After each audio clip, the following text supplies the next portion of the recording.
விவசாய சேனல். நான் வந்து கொடி வைக்க பயிர் வச்சுக்கேன் ப்ரோ. பாவக்காய், புடலங்காய், அவரைக்காய் இந்த மாதிரி கொடி வைக்க பயிர்கள் வச்சு பண்ணுறேன். வாட்டர்மெலன், மஸ்க் மெலன்லாம் பண்ணுறேன். இந்த கொடி வைக்க பயிர்களில் பூக்கிற பூயெல்லாம் காயாக மாற மாட்டுது. இன்னொன்று பார்த்தீங்கன்னா, ஒரு 100 பூ பூக்குதுன்னா ஒரு 10 பூ 5 பூ தான் வந்து காயாக மாறுது. இந்த பிரச்சனை வந்து நான் எப்படி சரி பண்ணுறது?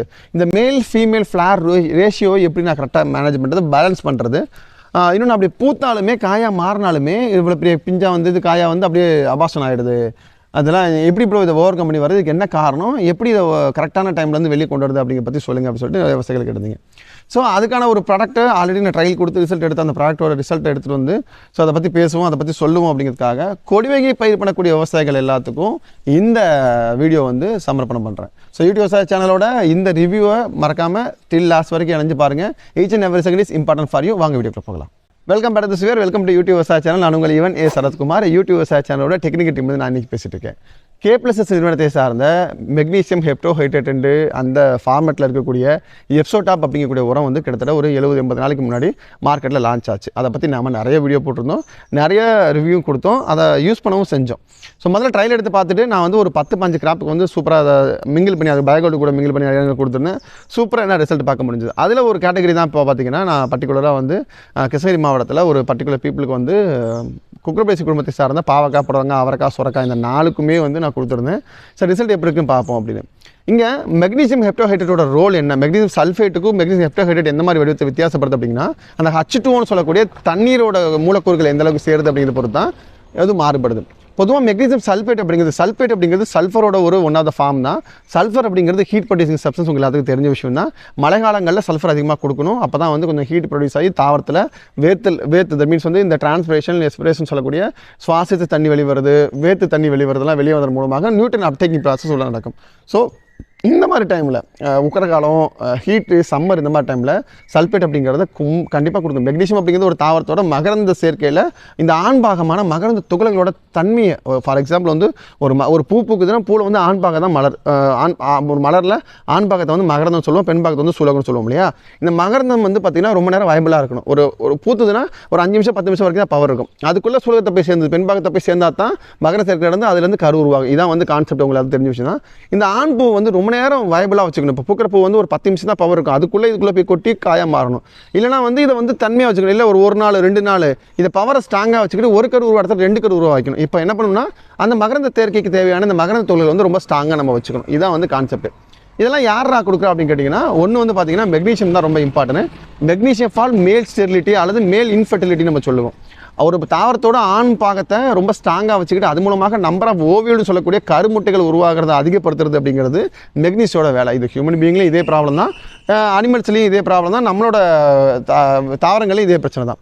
அப்போ மெக்னீசியத்தை வந்து எந்த வடிவத்தை கொடுக்குறோம், எடுத்துக்கூடிய வடிவத்தை கொடுக்குறோம் அப்படிங்கிறத பொறுத்து தான் அதோட மகரந்த சேர்க்கைக்கு தேவையான இந்த இலைக்காம்புகளை ப்ளஸ் வந்து மகரந்த துகள்களையும் மகரந்த தூள்களையும் மகரந்த கம்பிகளையும் வலுவாக வச்சிருந்து கரு உருவாதத்தில் வந்து அதிகமான வேலையை பார்க்கும். ஸோ இதோட ரியாலிட்டி என்ன அப்படின்னு பார்த்தீங்கன்னா, ஒரு பக்கத்தில் இந்த குக்குரபேசி குடும்பத்தில் வந்து மேல் ஃபீமேல் ஃப்ளார் ரேஷியோ அப்படிங்கிறது பெரிய பிரச்சனையாக இருக்கும். ஒரு 100 பூ பூக்குதுன்னா 80 பூ ஆண் பூவாக இருக்கும், 20 பூ தான் பெண் பூவாக இருக்கும். கரெக்டான டைமுக்குள்ளே போய் பாலினேஷன் ப்ரோட்டோ ஆண்ட்ரி ப்ரோட்டோ கேனின்னு சொல்லுவாங்க. அப்போது ஒரு தாவரத்தில் வந்து மேல் ஃபீமேல் 2 பார்ட்டுமே ரெடியாக இருக்கும். ஒன்று ஆண் முன்னாடி முத்திரும், இல்லை பெண் முன்னாடி முத்திரும். ஆண் முத்திட்டு பெண் பார்க்கறதுக்காக வெயிட் பண்ணும். இது மெச்சூராக இருக்காது. இது இன்றைக்கி பூத்து இன்றைக்கோட தன்மை இழந்து இது நாளைக்கு தான் வந்து பூக்கும், வயசு கரெக்டாக பருவத்துக்கு வரும். இந்த மாதிரி பிரச்சனைகள்லாம் வந்து நிறைய இடங்கள் நம்ம ஃபேஸ் பண்ணுவோம். இதெல்லாம் எங்கே அதிகமாக இருக்குன்னு பார்த்தீங்கன்னா, குக்குரபேசி குடும்ப தாவரங்கள் ரொம்பவே அதிகமாக இருக்கும். ஸோ இந்த மெக்னீசியம் ஹெப்டோஹைட்ரேட் ப்ராடக்ட்டை பார்த்தீங்கன்னா, இந்த எப்சோடாப் அப்படிங்கிற ப்ராடக்ட்டு நான் கொடுத்த நிறைய இடங்களில் வந்து வித்தின் ஒரு 24 ஹவர்ஸ்க்குள்ள வந்து தாவரம் ரொம்ப பச்சை கட்டி. மெக்னீசியம் அப்படிங்கிறது நாட் ஓன்லி ஃப்ளார் ஃபெர்டிலைசேஷன் மட்டும் கிடையாது, ஒரு தாவரத்தோட உள்ளே இருக்கக்கூடிய பச்சை தன்மையை கூட்டி அது மூலமாக உணவு சேர்க்கையை அதிகப்படுத்துறது வந்து மெக்னீசியோட வேலை. இன்னொன்று மெக்னீசியம் என்ன வேலை பார்க்கும் அப்படின்னா, சாப்பு அதை எப்படி சொல்லுவாங்கன்னா, அந்த ட்ரை மேட்டர் ப்ரொடக்ஷன் சொல்லுவாங்க. இலையில் இருக்கக்கூடிய பச்சை பூரா எடுத்துகிட்டு போய் காயை பெருவாட்டு எடுக்கிறது, காய் நல்லா பெருசாக வர்றது, ஷைனிங்காக வர்றது, முழுசாக வர்றது, அந்த மாதிரி பிரச்சனைகள் எல்லாம் பேலன்ஸ் பண்ணி கொண்டு வரது அப்படிங்கிறது மெக்னீசியம் ஹெப்டோஹைட்ரேட்டோட வேலை. இந்த K+S நிறுவனத்தோட இந்த மெக்னீசியம் ஹெப்டோஹைட்ரேட் வடிவத்தில் இந்த எப்சோடாப் அப்படிங்கிறத சாயில் ட்ரெஞ்சிங்காக வந்து நான் வந்து 35 to 60 டேஸ்க்குள்ள வந்து 2 ரவுண்டு கொடுக்க சொன்னேன். வாரத்துக்கு அதிகபட்சமாக 5 கிலோ கொடுங்க போதும் அப்படின்னு. ஒரு ஏக்கராவுக்கு 5 கிலோ கூட மற்ற இது விடும்பொழுது ஃபெர்டிலைசர் விடும்போதும் சரி, இது விடும்போது சரி. ஃபோலியோ ஸ்ப்ரேவாக இருந்தால் லிட்டருக்கு 5 மில்லி, சாயில் ட்ரெஞ்சிங்காக இருந்தால் ஏக்கராவுக்கு 5 கிலோ அப்படிங்கிறது நான் பரிந்துரை பண்ணது. நம்ம சாயில் டெக்னிக் கொடுக்கும்பொழுது என்ன நடக்குது அப்படின்னா ஒன்று இமீடியட்டாக வித்தின் 24 ஹவர்ஸ்க்குள்ள மொத்த செடியை வந்து பச்சை கட்டி அது மூலமாக வந்து நிறைய பூ பிஞ்சு உருவாகுது உணர முடிஞ்சது நம்மளால். இன்னொன்று ஹீட் டைமில் ஓவராக வந்து சல்ஃபேட் கொடுக்கறது மூலமாக இன்னொரு ஹீட் உருவாகி பூ பிஞ்சு கொட்ட பிரச்சனையை கம்பேர் பண்ணும்போது இந்த மாதிரி மெக்னீசியம் ஹெப்டோகைட் இருக்கக்கூடிய இந்த மாதிரி சில்லிங் ப்ராடக்ட்டை நம்ம கொடுக்கறது மூலமாக தாவரம் ஓரளவுக்கு சஸ்திருந்து வெளி வந்து அதிகப்படியான பூக்கள் காய்களை உருவாக்க நோக்கி உற்பத்தி நோக்கி தள்ளப்படும் அப்படிங்கிறதுல எந்த மாற்றுக்கிறதும் கிடையாது. ஸோ இந்த குக்குர்பிட்டேசி குடும்பத்தை சார்ந்த பூசணி குடும்பத்தை சார்ந்த காய்கறி பயிர் பண்ணக்கூடிய விவசாயிகள் நிறைய பேருக்கு வந்து அதிகப்படியான பிரச்சனை அப்படிங்கிறது இதுதான். என்னதான் பூ பிஞ்சு எடுக்க சேர்த்து கொண்டு வந்தாலும் பூக்கிற பூவை காயாக மாற்றுறதுக்கு எத்தனையோ டானிக் அடிக்க வேண்டியிருக்கு, எத்தனையோ மருந்து அடிக்க வேண்டியிருக்கு. அதுக்கு மத்தியில் இந்த மாதிரி சின்ன சின்ன நியூட்ரண்ட்டை ஆல்டர் பண்ணுறது மூலமாக ஒரு மெக்னீசியம் சல்ஃபேட்டுக்கு பதிலாக ஒரு மெக்னீசியம் ஹெப்டோகைட் இது 5 கிலோ அப்படிங்கிறது ஏக்கருக்கான ரெக்கமெண்டேஷன். இப்படி மாறி மாறி நம்ம வந்து புதுசாக வந்துக்கூடிய மாலிகுலர் சில இன்க்ளூட் பண்ணுறது மூலமாக அதற்கு பதிலாக இது கொஞ்சம் இன்க்ளூட் பண்ணுறது மூலமாக ஒரு 5 நாளைக்கு கொடுத்தா ஒரு 5 கிலோ அடியில் கொடுக்கறது மூலமாக அதிகப்படியான பூ பிஞ்சு உதிர்தலை குறைச்சி பூக்கிற டைமில் காக்கிற டைமில் அந்த பருவத்துக்கு ஏற்ற பூத்தல் காய்த்தலை வந்து உறுதி பண்ணுறதை வந்து நம்மளால் வந்து என்ஷூர் பண்ண முடியும் அப்படிங்கிறதான் இது மூலமாக நான் வந்து சொல்லிக்க ஆசைப்படுறேன். இந்த மாதிரி நிறைய பர்டிகுலராக வந்து விவசாயத்தில் சில நிறைய டெக்னிக்ஸில் வந்து நிறைய இடங்களில் பிரச்சனைகளை வந்து விவசாயிகள் ஃபேஸ் பண்ணுறாங்க.